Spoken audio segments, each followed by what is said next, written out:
Assalamualaikum fans drama Korea. Pada kesempatan kali ini aku bakalan membahas soal dan pembahasan tentang tes kompetensi teknis bidan di ujian P3K tahun 2021. So, kita langsung mulai aja ya. Nyonya K, umur 35 tahun, hamil kedua, melahirkan hidup satu kali. Datang ke BPS jam 10 dengan keluhan mules sejak jam 7.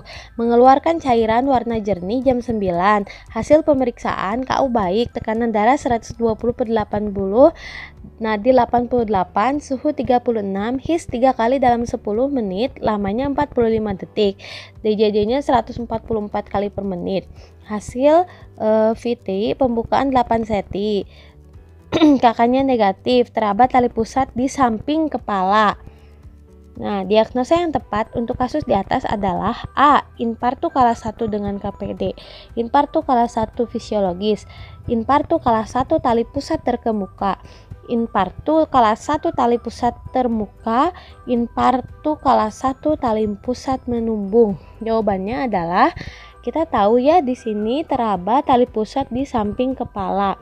Prolaps tali pusat itu adalah tali pusat berada di samping atau melewati bagian terendah janin di dalam jalan lahir. Itu menurut Saifuddin tahun 2008. Nah, sedangkan kalau tali pusat menumbung itu adalah jika tali pusat teraba keluar atau berada di samping dan melewati bagian terendah janin di dalam jalan lahir. Tali pusat dapat prolaps ke vagina atau bahkan di luar vagina setelah ketuban pecah. Sedangkan kalau tali pusat terdepan adalah jika tali pusat berada di samping sebagian besar janin dan dapat teraba pada kanalis cervicalis atau lebih rendah dari bagian bawah janin, sedangkan ketuban masih intek atau belum pecah. Nah, di sini ketubannya udah pecah, berarti jawabannya adalah menumbung. Pertanyaan selanjutnya, Nyonya K umur 37 tahun, partus anak 4 pada 12.15 waktu Indonesia Barat. Sudah injeksi oksitosin 10 intraunit IM pada pukul 12.20. Dicoba untuk PTT, uterus kontraksi keras, plasenta belum lepas pada pukul 12.25. Tanda pelepasan plasenta tidak ada. Yang Anda lakukan adalah A. Manual plasenta, B. Pemberian oksitosin kedua, ulangan PTT, siapkan rujukan atau ESC. Oke, di sini kita harus lihat waktu ya. Dia lahir jam 12.15. 5 menit kemudian disuntikan oksi pertama. Ini oksi ke-1 ya. Nah, kemudian dicoba PTT jam 12.25 itu masih belum lahir. Yang dilakukan adalah dari sini berarti adalah yang B. Kenapa yang B? Karena oksi kedua itu kan 15 menit setelah oksi yang pertama ya. Setelah oksi pertama. Nah, kalau misalnya belum lahir setelah ini baru dilakukan ulangan untuk PTT. Jadi ini pertama, ini kedua. Kalau masih belum bisa, maka dilakukan persiapan manual plasenta. Masih belum bisa juga berarti siapkan rujukan. Kalau masih rujukan belum bisa, biasanya di rumah sakit itu kalau manual dicoba manual dulu, tapi kalau misalnya belum berhasil juga, maka persiapan untuk sesar. Oke? Jadi ini urutannya ya. Pertanyaan selanjutnya, Nyonya A umur 23 tahun datang ke BPM, hamil pertama kali mengeluarkan darah flek-flek dari jalan lahir sejak 2 hari yang lalu. Hasil pemeriksaan TFU 3 jari di atas simfisis, inspekulo keluar darah dari ostium uteri eksternal, tidak ada pembukaan. Berdasarkan hasil pemeriksaan TFU, usia kehamilan Nyonya A adalah, ini yang ditanyakan usia kehamilan. 8 minggu, 10 minggu, 12 minggu, 14 minggu, 16 minggu. Jawabannya adalah yang C. Kita lihatnya dari tinggi uterus, yaitu 3 jari di atas simfisis. Kalau saya punya ibaratnya pari rimbon untuk mempermudah menghitung usia kehamilan lewat tinggi fundus uteri. Jadi kalau misalnya 3 jari atau setengah simfisis pusat itu 12 sampai 13 minggu. Sedangkan kalau sepusat itu biasanya 6 bulan atau 26 minggu. Jadi ini patokan saya untuk menghitung usia kehamilan kalau pasiennya itu lupa HPHT. Mungkin bisa dicoba juga sama teman-teman pada saat proses pelaksanaan pemeriksaan. Pertanyaan selanjutnya, Nyonya E umur 26 tahun, ke BPM mengeluh sudah 2 bulan tidak menstruasi. Perut bagian bawah nyeri dan mengeluarkan bercak warna coklat. Hasil pemeriksaan dalam belum ada pembukaan porsio. Nyeri goyang ada dan PPT positif. Pertanyaannya adalah diagnosa yang tepat untuk Nyonya E adalah A. Molahidatidosa, B. Abortus insipient, abortus iminen, abortus incomplete, E. Kehamilan etopik terganggu. Oke, kita lihat dulu. Kalau molahidatidosa adalah hamil anggul, adalah pembentukan plasenta yang abnormal saat kehamilan. Hamil anggul itu tergolong komplikasi kehamilan yang jarang terjadi. Jadi kalau ini sih kayaknya bukan ya, karena biasanya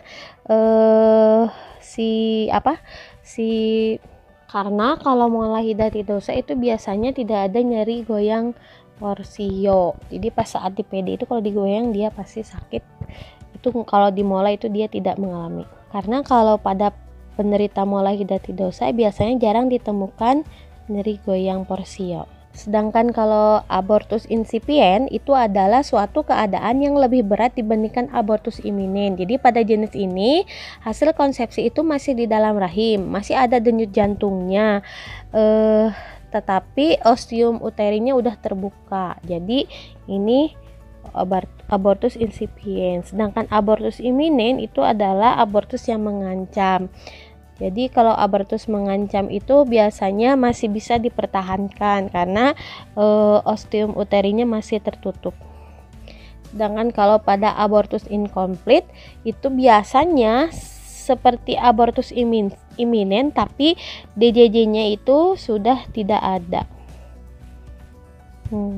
Nah, sedangkan kalau kehamilan ektopik terganggu, nah ini dia ada nyeri goyang porsio, terus PPT positif, tapi ada nyeri perut bagian bawah, bahkan si pasiennya juga kadang-kadang sampai pingsan karena saking nyerinya. Berarti jawabannya adalah yang E. Pertanyaan selanjutnya, seorang ibu hamil berusia 28 tahun, G2P1A0, hamil 36 minggu datang ke BPS diantar oleh keluarganya. Dengan tidak sabar, saat di rumah Nyonyati mengalami kejang-kejang. Hasil pemeriksaan dilakukan oleh bidan didapatkan tekanan darah 160/110, nadinya 100 kali per menit, pernapasan 16 kali, TJJ irreguler, TFU 3 jari di bawah PX, presentasi kepala, punggung kanan, dan udim pada wajah, tangan, dan kaki. Pertanyaannya, apakah diagnosa yang tepat pada kasus di atas? Eklamsi, preeklamsi ringan, preeklamsi berat.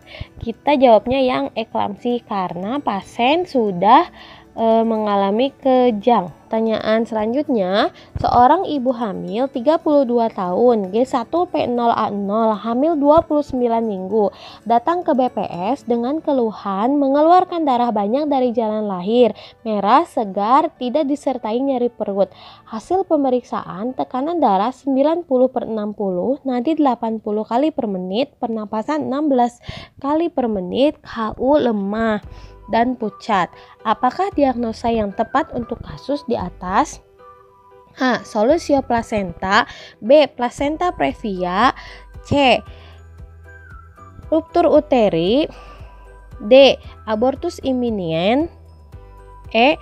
Abortus incomplete. Kita jelasin ya. Ini jawabannya adalah plasenta previa. Kenapa plasenta previa? Jadi plasenta previa itu adalah kondisi ketika ari-ari atau plasenta berada di bagian bawah rahim sehingga menutupi sebagian atau seluruh jalan lahir. Selain menutupi jalan lahir, plasenta previa dapat menyebabkan perdarahan hebat baik sebelum maupun saat persalinan. Jadi ini jawabannya yang B. Kalau solusio plasenta apa? Nah, kalau solusio plasenta adalah komplikasi kehamilan di mana plasenta terlepas dari dinding rahim bagian dalam sebelum proses persalinan. Nah, lepasnya plasenta ini dapat menyebabkan pasokan nutrisi dan oksigen pada janin itu menurun atau terhambat. Biasanya kalau solusio plasenta itu perdarahannya ada yang keluar, ada juga tidak keluar. Jadi tetap ada di dalam rahim tapi sebenarnya tetap terjadi perdarahan. Biasanya penderita solusio plasenta juga DJJ-nya mulai berkurang, kemudian ibunya juga kadang HB-nya turun karena terjadi perdarahan di dalam. Terus kalau yang lebih parah itu mengalami shock ibunya dan akhirnya meninggal ibu dan bayinya. Tapi kejadiannya ini masih rendah gitu. Ini kalau solusio plasenta. Sedangkan ruptur uteri tadi sudah kita bahas, itu adalah robekan rahim ya. Biasanya ada tanda tanyanya, ada lingkaran Bendel.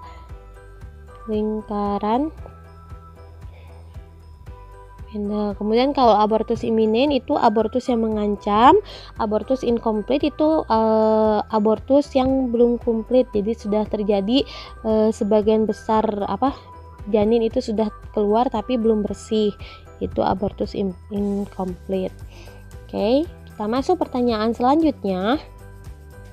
Seorang ibu hamil G1P0A0 umur 20 tahun datang ke klinik bersama suaminya untuk memeriksakan kehamilannya dengan keluhan pusing dan nyeri kepala, kadang-kadang disertai muntah dan penglihatan kabur. Setelah diperiksa bidan, tekanan darah 140/90, nadi 80 kali per menit, pernapasan 100 kali per menit.